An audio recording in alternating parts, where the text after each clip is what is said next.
I want to thank all of those who have organized this kind of symposium for this evening. I'm honored to be a part of it. I come this evening as a religious leader, shepherd of the Roman Catholic Diocese of Galveston-Houston. There has been a long-standing reflection by my own church on the question of the imposition of the death penalty.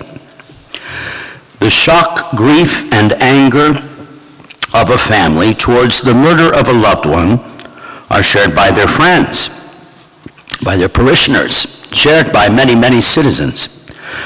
When an innocent human being is murdered, the very bonds of human community seem to be swaying, tottering.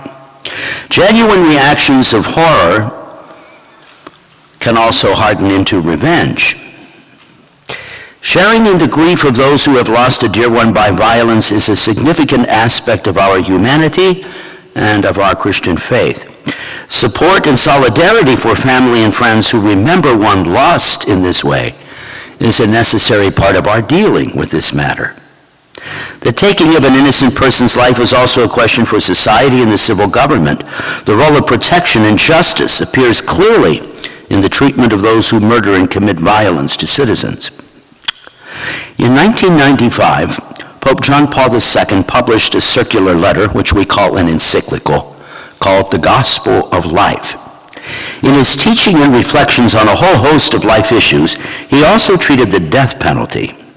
There he taught that government authority has the right and duty to assure the safety of society, to punish criminals by suitable means, including in very restrictive circumstances, the death penalty. He then proceeded to reflect further.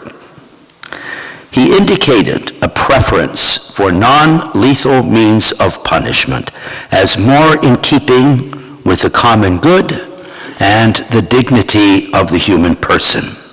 Given modern society where crime can be further prevented by rendering one who has committed crime incapable of doing harm or of escape, the Holy Father wrote that instances of the need for capital punishment are very rare, if not practically non-existent. This represented a small but important development in the teaching, a development already happening in the Catholic Church in our own country, where the bishops had been opposing the imposition of the death penalty for over 20 years. A few years ago, I led a pro-life march to Huntsville, where the participants prayed at various sites of death. Our prayer vigil ended at the Huntsville prison. I then met with prison authorities and made a visit of the death chamber there. It was a most sobering occasion. The authorities were kind and they were clear in the explanation of what happens in the final days and hours of a prisoner who is to be executed. But in going into the death chamber and the surrounding rooms, there was an unmistakable aura and feeling of coldness, of stark efficiency, of everything that is opposed to the dignity of the human person, even a guilty one. I found the occasion instructive and alarming.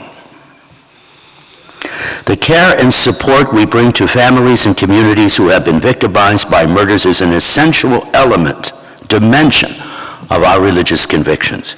The humanizing attitude we can bring to the manner of punishment of crime and of criminals requires now more thinking and action in our culture, particularly in this state, towards the elimination of punishment by execution. The antidote to the original violence is to respond with justice. That does not include further violence. May I add a question? Should one be aware of those in whom the impulse to punish is powerful? Thank you very much.